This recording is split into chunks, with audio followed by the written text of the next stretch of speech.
Bonjour et bienvenue dans un nouvel épisode de La vie douce avec Josiane C. J'espère que vous allez bien. Ça fait plaisir de vous retrouver aujourd'hui pour un autre épisode. Aujourd'hui, en fait, j'ai envie qu'on parle de changement, de l'importance du changement, puis qu'on ait une discussion autour de la peur du changement. Il y a un petit moment, en fait, on s'en fout où, mais il y a des gens, en fait, qui étaient encore surpris et même choqués ou irrités que j'ai changé. Bon, vous le savez peut-être pas, il y a quelques années, j'étais astrologue, je parlais beaucoup d'astrologie, la lune, tout ce qui était dans l'univers du New Age. Et la maladie est arrivée. Puis ça, je l'ai nommé à plusieurs endroits, mais je vais prendre le temps de le répéter. En fait, quand on vit un drame aussi grand, il y a beaucoup de choses qui tombent dans nos vies parce que il y a plus d'espace pour ce qui est moindrement superficiel, pour ce qui est pas entièrement authentique, ce qui nous fait pas du bien. Et dans mon cas, ben, c'est exactement ce qui est arrivé, c'est que quand j'ai eu le diagnostic, ma vie s'est littéralement effondrée. J'étais face à ma mortalité pour la première fois, mortalité qui semblait assez imminente à ce moment-là. J'étais une jeune maman monoparentale et ça m'a sciée en deux, littéralement. Ça a été extrêmement difficile et je n'aurais pas survécu sans changer. Puis ça peut avoir l'air gros, dit comme ça, mais j'en suis convaincue.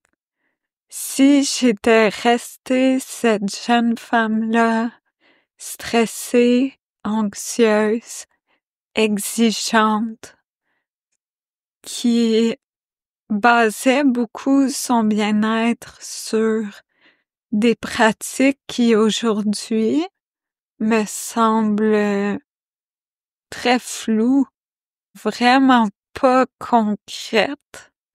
Je vous le dis, je serais pas ici aujourd'hui pour vous parler. Et avec cette grande épreuve-là, ben, toutes les pratiques que je faisais à l'époque, donc tout ce qui était rituel de lune, astrologie, tirer aux cartes, mais face à une épreuve aussi grande, c'est très rapidement devenu complètement vide. Pour moi, je dis pas que c'est ça pour tout le monde, mais pour moi, dans ce que je vivais, ça ne m'apportait aucun réconfort. Même que souvent, ça me faisait plus de tort, ça me nuisait, chamboulait encore plus. C'est ça, ça me réconfortait pas du tout. Puis rapidement, j'ai trouvé ça vide, puis superficiel pour ce que je vivais. Quand tu te fais dire qu'il te reste peut-être 3 ans à vivre, puis que quelqu'un dit ouais, mais tu sais, il y a beaucoup de trucs qui se passent dans le ciel. il y a X nombre de planètes en rétrograde.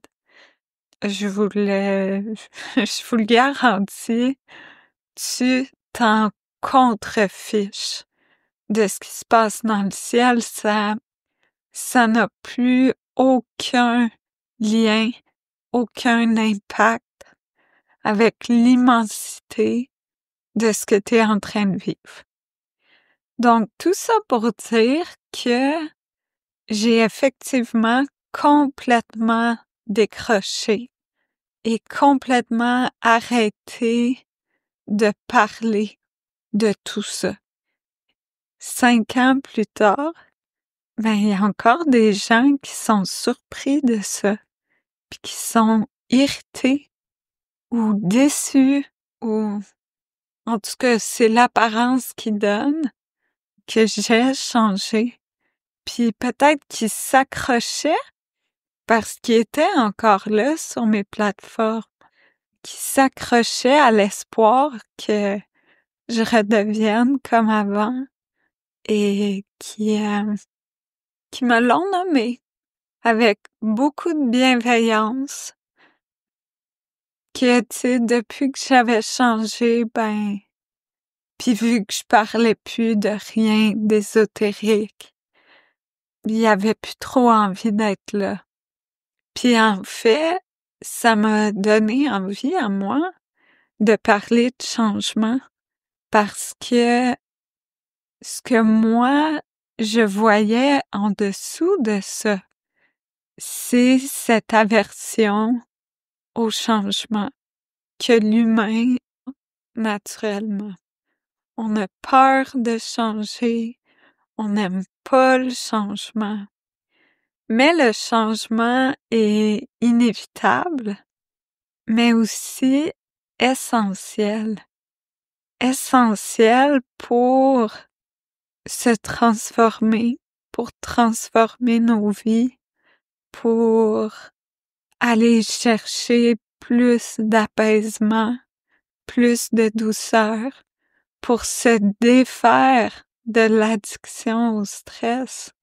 Ça, c'est un autre gros sujet qui, je crois, va mériter son propre épisode de podcast.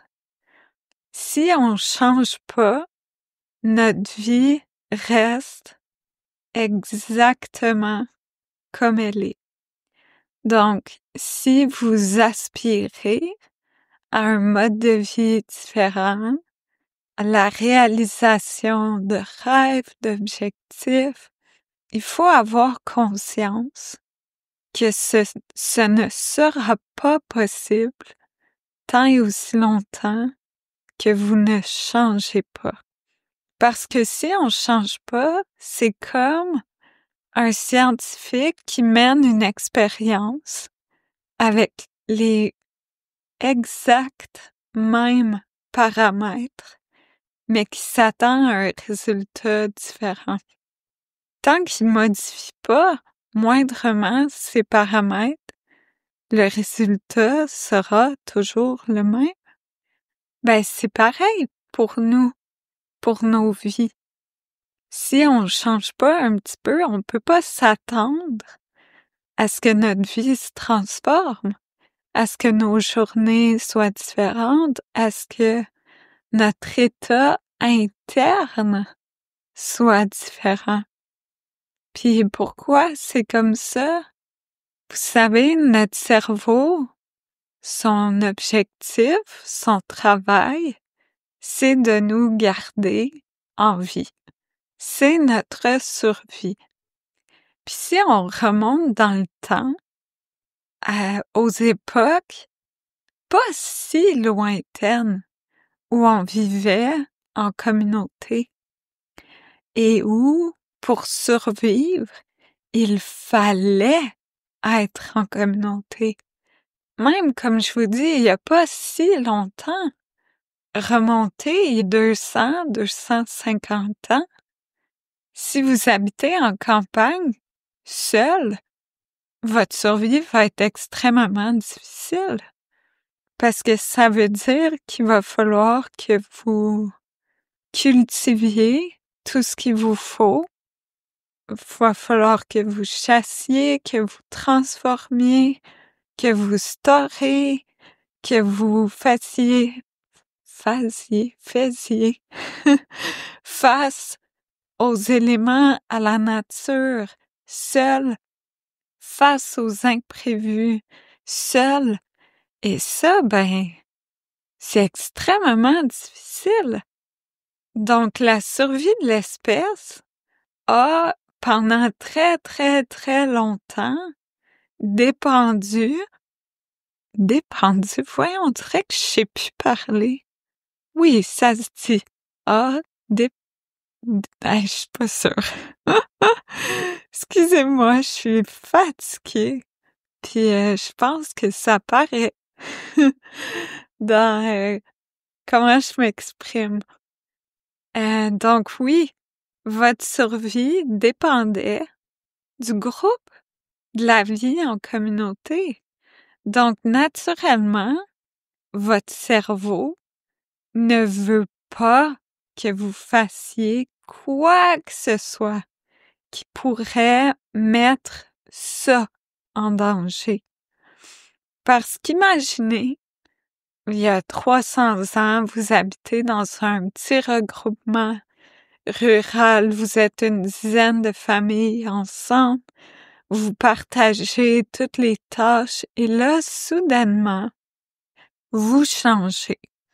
Et peut-être que vous changez au point que le reste de votre communauté commence à être mal à l'aise, puis est plus d'accord avec vos valeurs, qui vous êtes, ce que vous faites, ce que vous pensez. Et finalement, ils décident de vous exclure. Oh!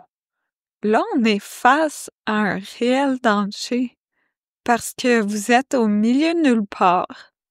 Peut-être que vous êtes à des semaines de marche d'une ville. Donc, votre cerveau a encore ces réflexes-là. Le mien aussi, nos cerveaux fonctionnent encore comme ça. Nos cerveaux n'aiment pas qu'on change.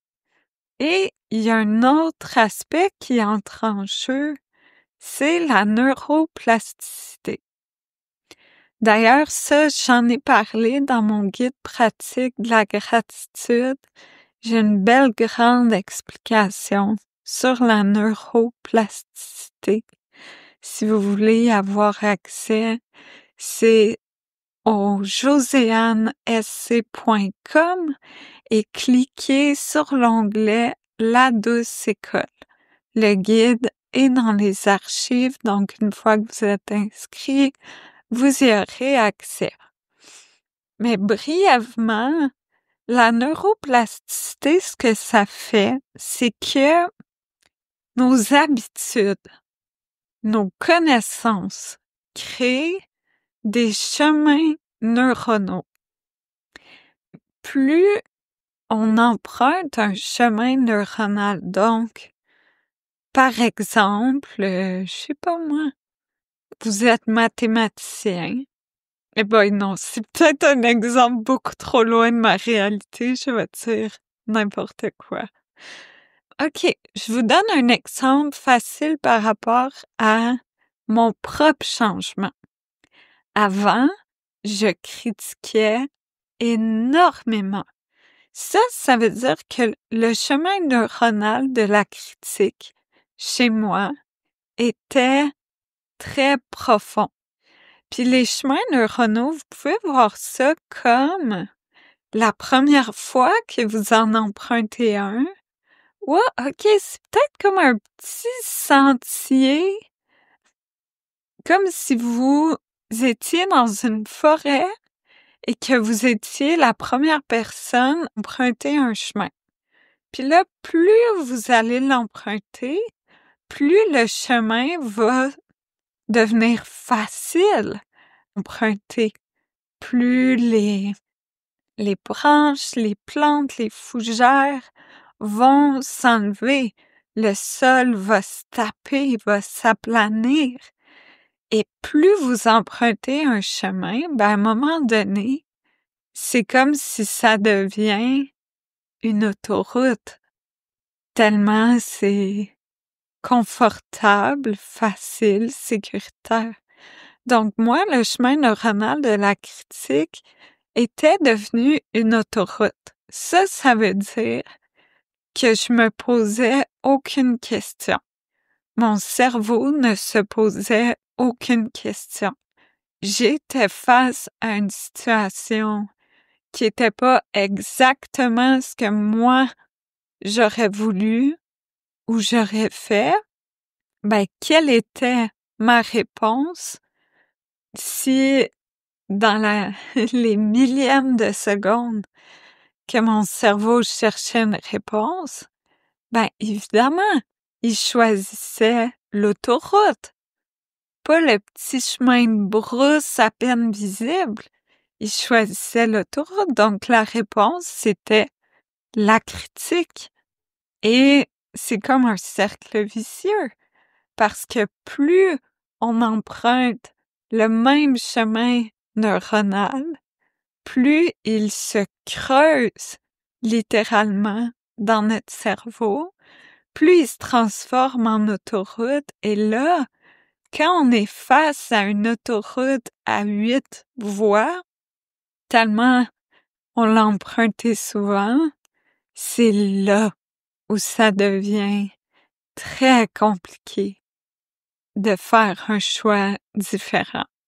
Ça demande beaucoup d'efforts, ça demande beaucoup d'observation de soi, de vigilance. Peut-être, ça me fait penser que peut-être dans la douce école, ça serait chouette de faire un atelier sur le changement. Comment faciliter le changement? Comment s'aider à ce que ce soit plus facile, plus fluide? Peut-être que je ferai ça dans les prochaines semaines. Mais vous comprendrez que c'est pas facile de convaincre notre cerveau qu'il y a le choix entre une autoroute à 8 voies ou un petit chemin de brousse qu'on a de la difficulté à voir. Il y a ça aussi qui joue pas en notre faveur pour embrasser le changement. Et pour revenir à mon histoire, comme je vous disais au début, si je n'avais pas changé, je ne serais plus là. J'en suis presque certaine. Parce que j'aurais fait face à la maladie dans l'anxiété, dans le stress, dans la colère, dans la critique. Puis là, ça aurait été un cercle vicieux qui m'aurait entraîné au fond du fond du fond du baril. Puis est-ce que j'aurais été capable d'en sortir? Je sais pas. Surtout qu'on sait à quel point notre mental a un impact sur notre état quand on vit une maladie. Ça, il y a beaucoup de médecins qui se sont penchés sur la question. Les patients qui succombent à leur pronostic sont souvent les patients qui prennent pour de l'argent comptant le pronostic qu'on leur donne, qui l'acceptent, mais aussi qui ont une attitude défaitiste, pessimiste, qui broie du noir. Ces patients-là vont généralement succomber plus rapidement à leur maladie et peut-être même parfois, il y aurait pu avoir une autre possibilité. Puis ça, je veux pas vous dire n'importe quoi. Mais il me semble qu'il y a quelques années, j'avais lu Gabor Maté, puis personnellement, j'adhère à certains principes qu'il aborde, mais d'autres pas du tout. Mais il me semble que c'est lui qui avait dit qu'il y a même des patients qui avaient pas nécessairement un diagnostic mortel, mais qui sombraient tellement dans la victimisation, le pessimisme, qu'ils en décédaient. Mais là, comme je vous dis, c'est pas une source 100% certaine. Mais bref, nos habitudes, nos réactions ont tellement un grand impact, puis heureusement que j'ai changé. Parce qu'en changeant, c'est ce qui m'a permis de découvrir la paix intérieure, la sérénité, le lâcher-prise, la gratitude pour remplacer la critique. Ah, tellement de choses, tu sais, je suis plus la même personne que j'étais. Puis heureusement parce que j'aurais pas pu passer au travers de ce diagnostic-là avec mon ancienne attitude. Puis justement, ça a pas duré longtemps. Après quelques semaines à être méga colère contre tout le monde, contre la terre entière, à m'apitoyer sur mon sort, à me victimiser, à passer mon temps à me plaindre et à critiquer, ben après quelques semaines, je me suis rapidement rendu compte que, bon, ça marcherait pas, que ça serait pas possible d'avoir cette attitude-là si je voulais continuer à vivre. Puis oui, je voulais continuer à vivre. Donc ça a été un long processus. Ça s'est pas fait du jour au lendemain, ça s'est fait avec plusieurs étapes. Puis je pense que c'est un travail qu'on fait toute notre vie, qu'on continue de peaufiner. Puis avec le temps, je crois aussi que ça s'adoucit. Je ne change plus à un rythme aussi effréné que dans les premiers mois, c'est certain. Là, je suis plus dans la précision, le peaufinement de qui je suis, de mon changement. Mais je pense qu'il faut collectivement apprendre à embrasser le changement au lieu de le craindre, au lieu de le juger aussi. Il y a cette notion-là où, ben, l'humain, on est comme ça, on aime bien mettre les gens dans des petites boîtes avec des étiquettes précises, puis souvent on trouve ça fatigant quand les gens, entre guillemets, osent changer, puis que là, ben, ils rentrent plus dans la petite boîte où on les avait placés. Fait qu'il y a peut-être quelque chose ici à explorer aussi, à observer comment nous, on réagit quand les autres changent. Et même quand les autres ne changent pas, mais que nous, on change. C'est beaucoup, comme je vous disais, le changement, c'est beaucoup d'observation de soi, puis d'apprendre aussi à se détacher du jugement, à amener de l'empathie, de la compassion. Si nous, on change, ben d'avoir de la compassion, de l'empathie pour les gens qui changent pas ou qui sont peut-être pas rendus là, qui ont encore peur du changement.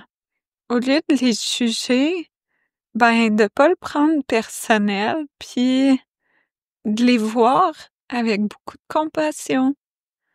De voir aussi que c'est pas notre chemin est pas meilleur qu'un autre. Il est simplement différent. Puis on a tous et toutes notre propre chemin en faisant notre mieux avec ce qui nous est offert, puis les défis qui nous sont envoyés, parfois, comme on dit au Québec, garrochés en pleine face. Ouais, donc de pas tomber dans le jugement. Parfois aussi, la vie nous force à changer, comme ça a été mon cas. C'était une question de survie. Puis, heureusement, c'est pas tout le monde qui est confronté à cette réalité-là. Donc, encore là, de se ramener dans l'empathie, puis l'humain étant l'humain, avec le cerveau qu'il a, ben, ça arrive souvent que s'il y a pas une épreuve qui nous force à changer, bah, tu sais, on changera pas. Pourquoi on changerait? On n'a pas de raison. On est quand même bien comme on est. Moi, avant la maladie, et pourtant, tu sais, quand je revisite ces années-là, il y a tellement de moments de grande anxiété puis de crise, tu sais, de j'en peux plus, ça n'a pas de sens, je suis pas bien, mais est-ce que je changeais? Non. Je restais comme je suis parce que après, la vie se replaçait puis bon, c'était plus facile de continuer, d'avancer. J'avais plein de bons trucs aussi pour ne pas faire face aux problématiques. Puis ben, à un moment donné, j'ai pas eu le choix. J'ai été confrontée à la réalité que ma survie dépendait de mon changement. Donc là, j'ai fait l'effort. Là, j'ai choisi de changer. Et donc, aujourd'hui, qu'est-ce que j'ai envie de vous dire avec tout ça?